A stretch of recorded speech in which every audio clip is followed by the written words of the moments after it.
Good evening and welcome to another video by Maple Grove Farm and Homestead. I'm April and it's actually a Sunday evening and I'm working on peeling garlic.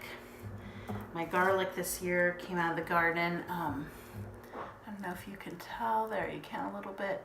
Already starting to peel and open up, and so I need to get these peeled, minced, and dehydrated before they start to spoil.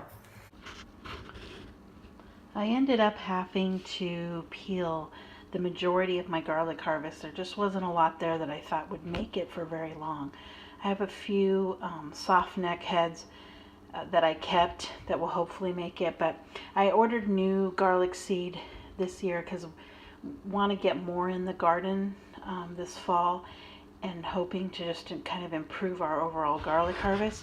So what I'm doing is I'm running it through the food processor, roughly mincing it before it goes into the dehydrator tray, just to make it easier to powder on the other end. I keep talking about how the harvest is over, the seasons are changing, we're moving on to a new year, because I really kind of mark the year by when we're done kind of harvesting, filling the freezers, filling the pantries, and then when we start consuming all of the things that we've put away. And once that happens, I kind of consider that the new year. But the reality is preserving is not over, gardening is not over. We still have at least a good another month and a half. We have winter squash in the garden, onions in the garden, Brussels sprouts, cabbages, carrots. In the hoop house where for our warm weather crops are, we still have eggplant and peppers that we're harvesting, and a few melons.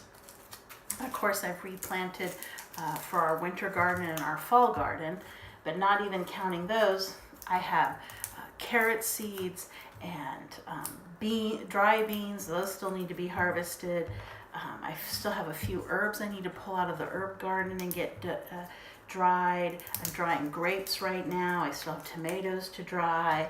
I finished the canning. The cider was the last of that. So it kind of feels like things are done in a certain regard for the main harvest, but there's still lots to be done. And I try to save a large percentage of our seeds. I've been shelling some things out like bean seed and a few other things, but I have a huge crop of mustard seed this year. I grow all of our own mustard to make mustard, as well as to flavor sausages and to add to sausage making and other things like that. And all of those still need to be threshed out of their pods.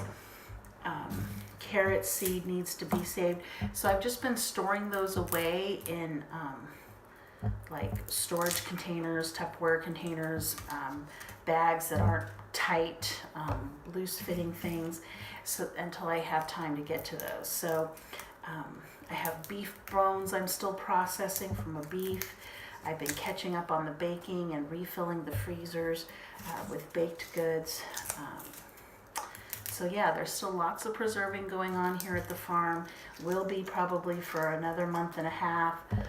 Then we'll kind of switch to maintenance mode, just replacing items that get used up that I don't can a lot of at any one time. That would include things like hominy, dry beans, some soups like chili, burrito fillings, things like that that I just can usually one canner load at a time. For convenience, they get us through for a couple of months, and then I can again. But for the most part, canning's done, dehydrating still needs to happen, freezing's done, and so the harvest continues. The work on the homestead always continues, and another 6 weeks, 7 weeks or so, I won't feel like every part of my day is all about food. Instead, only maybe half of my day will be about food. If you think that food production on your homestead will be just a minor part of your life, that's just not true. If you're looking to homestead, it really is all about food almost all of the time. So the other little fraction of my time As we get into fall, will be around salves, herbal medicines, soap making, spinning, sewing, knitting, and those types of activities. So I look forward to doing those things. Usually for the months about November, December, start some seeds again in January, big push of starting seeds in February. So I get about 4 months of getting to focus on a few other things before food production becomes my main focus again. So, well, I think that's all for tonight. Make sure you hit the subscribe button if you want to see more videos from me.